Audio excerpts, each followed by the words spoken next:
Siendo las 8:46 en este gobierno de la mañana, es el momento de escuchar a nuestro compañero Rosendo Tavares Villalobos. Gracias, José Luis. El saludo, el abrazo para don Álvaro Orbelo, el saludo para don Bienvenido Rodríguez Durán, para don Bienvenido Rodríguez León, para doña Isabel Rodríguez. El saludo para todo mi equipo del gobierno de la mañana y la Z101. El saludo para todo el país de aquí y el país de allá. Finalmente, el Ministerio de Educación acaba de anunciar la adjudicación para la impresión de unos 9 millones de libros de texto. Yo creo que esto es bastante importante. El año escolar se inició y los libros todavía no están, los libros de textos, en manos de los estudiantes. Agregar, Rosendo, ahí que, sí, que es muy importante, claro, esta noticia que señalas. Mira, quiero aprovechar que hablas de educación. Hay unas escuelas, esencialmente en Santo Domingo Norte, y voy a citar una, que es el Politécnico Francisco Camaño de Ño. ¿Tú sabes qué está pasando ahí, Rosendo? El personal de limpieza se dice que está cobrando, yo no lo sé.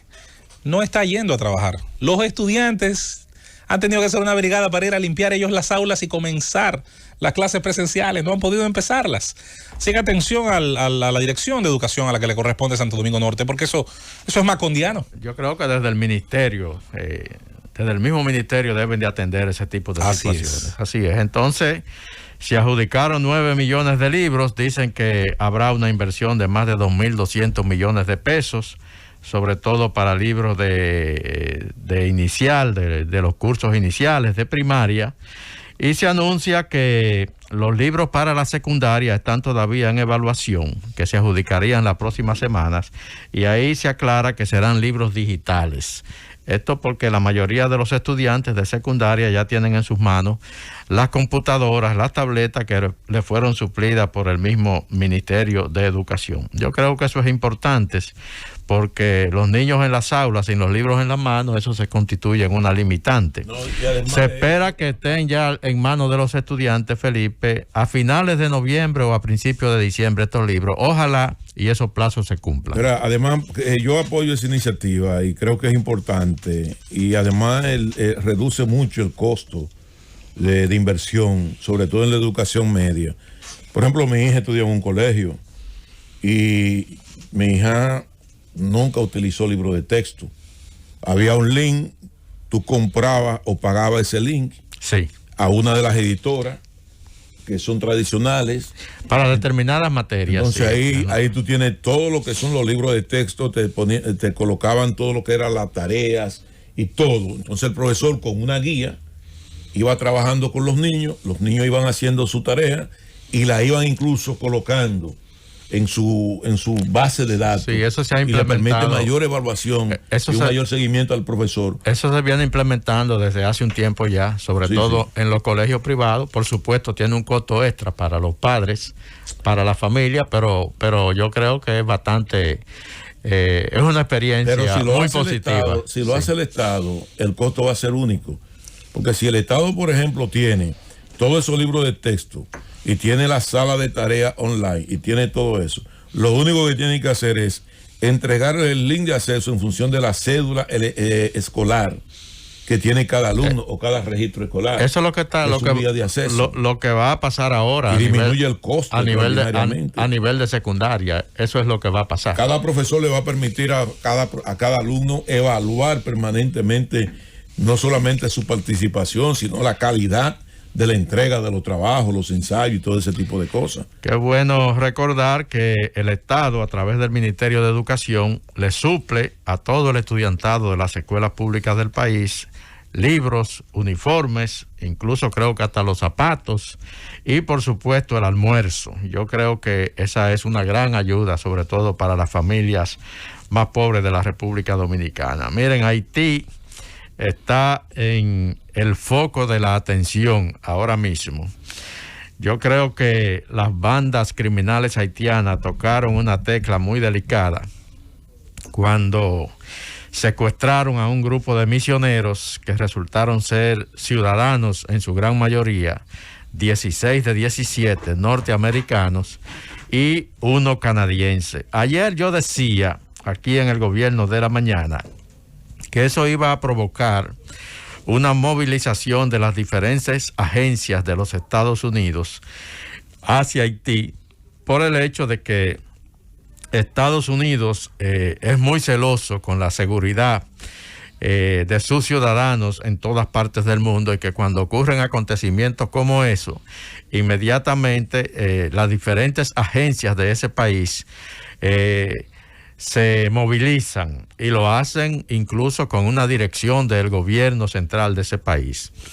Anoche el presidente Biden era actualizado sobre la situación de estos ciudadanos norteamericanos en Haití, según un informe que dio a conocer anoche la vocera de la Casa Blanca, Jen Psaki, y la información de que ya hay unidades del Buró Federal de Investigaciones, el FBI, en terreno de Haití. Ayer llegó un avión fletado con una cantidad de agentes del FBI para iniciar la labor de rescate de estos ciudadanos norteamericanos secuestrados por una de las bandas que se considera de las más peligrosas en ese país, y que dicen que se dedica básicamente al secuestro precisamente de grupos de religiosos, porque entienden que son los grupos, las entidades que más fácil pagan por el rescate. Wow. Cuando se producen este tipo de situaciones. Ahí salió a relucir,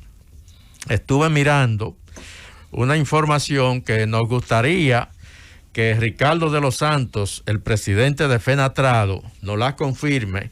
Recuerden que Ricardo habló la semana pasada aquí en el Gobierno de la Mañana. Antes de tú entrar a ese detalle con Ricardo, yo quiero aportarte lo siguiente.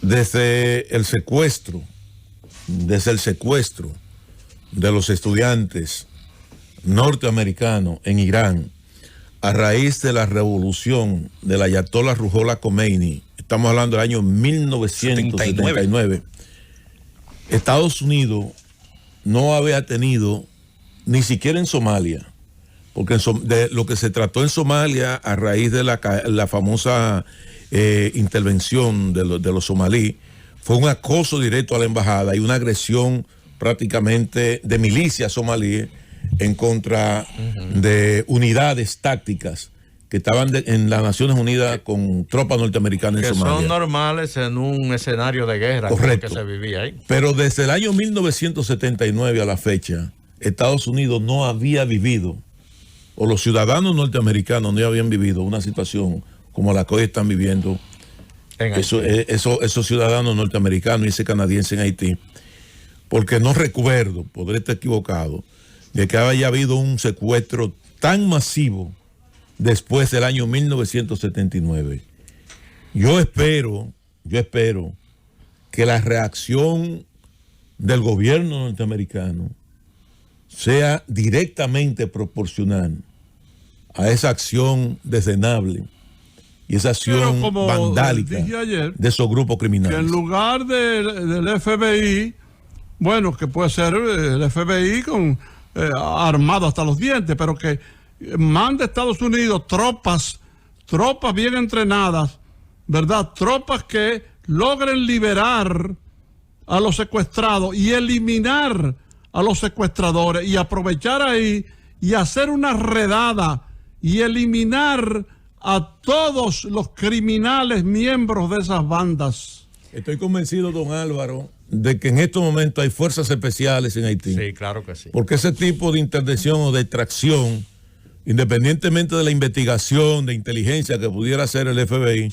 siempre están acompañados de fuerzas especiales, sobre todo los CIA. La información. Sí. Los SEAL son el equipo de la Marina encargado de eso. Está la Fuerza Delta, que es del Ejército de Tierra.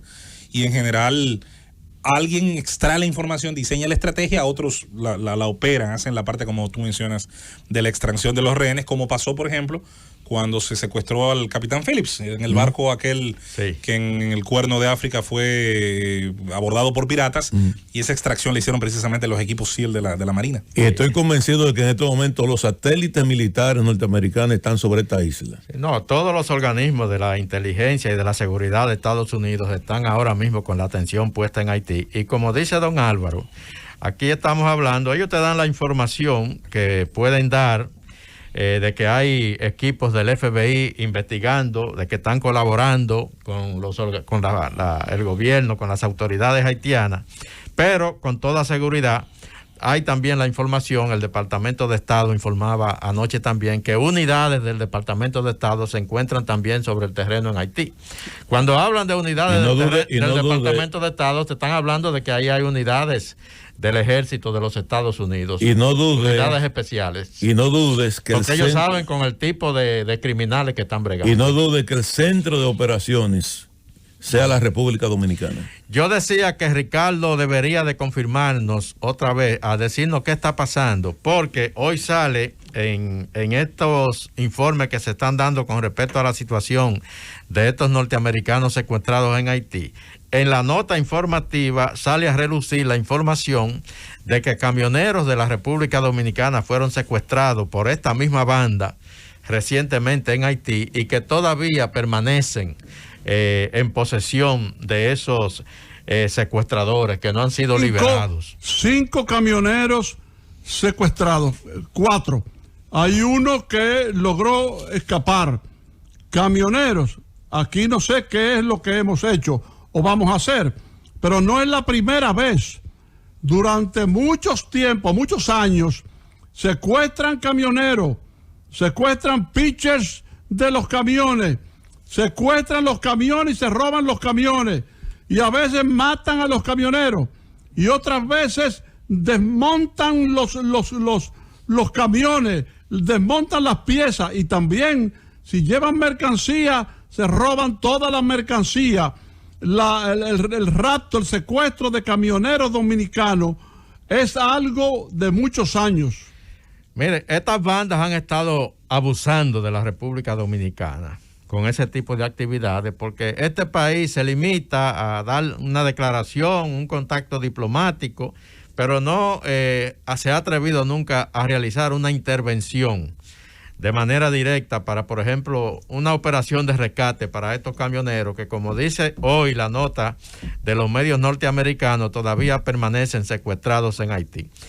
¿Qué va a pasar con este caso? Estados Unidos, y usted, don Álvaro, sobre todo lo sabe, tiene desde hace mucho tiempo una política de no negociar con secuestradores ni con terroristas. No negociar en lo absoluto, porque en Estados Unidos se considera, es la política de seguridad de ese país, pero que tiene mucho apoyo de la población norteamericana. Se considera que cuando usted le paga a un secuestrador para que libere a un rehén norteamericano, usted está utilizando recursos de los impuestos que pagan los norteamericanos, y que esos recursos que usted le paga a esos grupos terroristas y de secuestradores, el secuestro en realidad lo consideran una actividad terrorista. Que esos recursos que usted le paga a esos grupos para liberar, por ejemplo, a un rehén, esos mismos recursos son utilizados entonces en contra de los intereses de otros ciudadanos y de los intereses de Estados Unidos. ¿Y quién ha visto, verdad? ¿Quién podría entender que la primera potencia del mundo, la potencia que participó en la Primera Guerra Mundial, la potencia que participó en la Segunda Guerra Mundial y la potencia que ha estado militarizando, un error, pero bueno, perdón, militarizando zonas del mundo para después fracasar, bueno, pero eso es otra cosa.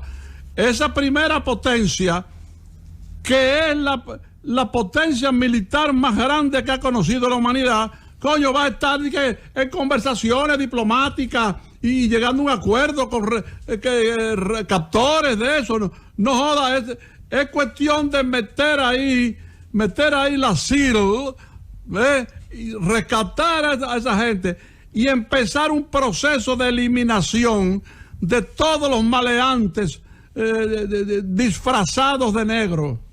Las operaciones en ese sentido de los Estados Unidos, don Álvaro, tienen un propósito que siempre es el mismo, el rescate. Pero el rescate es sobre la vía de arrancarle los rehenes a los secuestradores, bajo ninguna circunstancia de negociación, con pago de rescate, ni nada en ese sentido. Y eso es específicamente lo que se está manejando en Haití ahora mismo. Una acción de rescate que va a desembocar en la liberación de los rehenes, o no se sabe qué pueda pasar. En otras ocasiones, por ejemplo, en Siria, en el pasado reciente, los yihadistas islámicos del Estado Islámico secuestraron a un periodista norteamericano. Pedían rescate, los Estados Unidos desplegaron una operación para rescatar al periodista. Esa operación fracasó y el periodista resultó decapitado por el Estado Islámico, pero se pagó ese precio y no se negoció. Los europeos,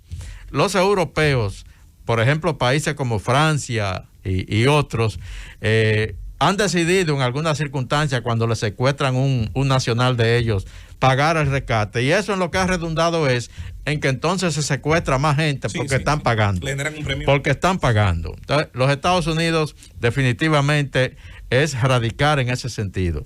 No hay negociación de ningún tipo con secuestradores ni con terroristas. Lo que se realizan son operaciones de rescate, y eso es lo que parece que va a pasar allí. Que es algo muy bueno, porque yo creo que eso va a obligar a ese país también a intervenir, no solo en esta operación para rescatar a estos 17 norteamericanos ahí, sino a intervenir para que esa situación que ya le afecta a ellos termine en Haití. En una nueva intervención militar, como fue positiva la de Bill Clinton, y desmanteló por completo las Fuerzas Armadas, que no eran Fuerzas Armadas, sino delincuentes uniformados, salvo, hay que decirlo, honrosas excepciones. Algunas de esas excepciones vinieron a vivir aquí, en el este del país, pero eso es otra cosa. Yo creo que hay que repetir, si se hizo con las llamadas Fuerzas Armadas, hay que repetirlo para destruir por completo estas bandas de fascinerosos. Ojalá intervengan de manera determinada, don Álvaro, porque si se eliminan esas bandas criminales de Haití, es presión que se está quitando a la República Dominicana con los peligros que ellos representan para nosotros. Llévatelo, Cundo.